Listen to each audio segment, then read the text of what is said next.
Alright, I want you to go on a journey with me today, a journey that has me, a guy who watches a lot of punting in absolute shambles at how unfair it is to have a guy like Ethan Evans on your team. And I want you to see if you can figure out what exactly I'm going to pinpoint before I start talking to you about it, and see if you can figure out why it's got me throwing up in my mouth. So let's start at punt 1 of the night, okay? And I'll give you a hint, it happens on this one. It actually happens on all of them, but that's aside the point. Ethan drops nose of the ball, just throws up a saw blade of a punt that goes in the air for about 4.97 seconds, which for curious parties is a little bit insane, and we can give you some contrast because Tommy Townsend is hitting end over end punts that are like 4.6 to 4.7 seconds of hang time. But this ball gets dropped and the Rams fall on it, and it's LA's ball. Next, Ethan comes back out from backed up, drops the nose again, and throws out a 4.89 second 40-yard punt with the same backspin as before, and he follows that up with a 4.94 44-yard punt where the returner gets wrapped up immediately before hitting a 4.7 44, a 4.74 42-yarder,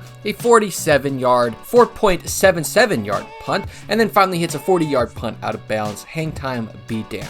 So you might think, okay, well, the hang times are really good, but nothing crazy. He is really consistent. Distances aren't too wild. What's so broken about this punter or this punt?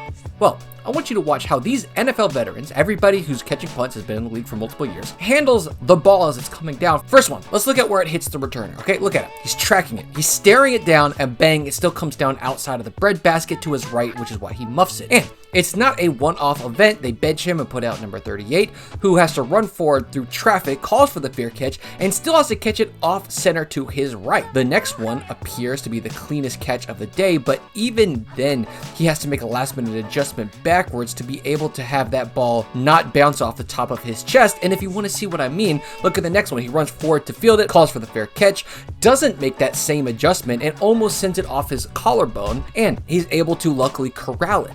So they send out a new returner, number 30, who, if you haven't figured out yet, has to deal with the same nonsense. And now look at how he's adjusting to the ball in the first one. Guess where it's too far to? Yes, his right. He has to make a last-minute adjustment to the ball once again, which causes him to step out of bounds. And of course, his final attempt at fielding it, he looks at it, he sees it, but he just cannot make that adjustment properly. Probably because of that late fair catch signal, but also because it's further right than what you'd expect as he muffs another one. And if you think, okay, well, I need something to compare this to see how crazy it is, look at the Rams returner fielding Townsend's punts, perfectly camping beneath it, ball hitting them dead center of the chest, and forcing that clean catch. And just because Ethan is putting that much more velocity on it, and he might be causing this little weird spin I gotta see in person, where it sort of goes up, looks like it's gonna keep fading over to his right, but then comes down to his left, which means it's gonna be very off center for those returners. It's like a banana ball, but just a much higher one. And the returners could not seem to figure it out this game. Hell of a game, Ethan. Keep giving them hell.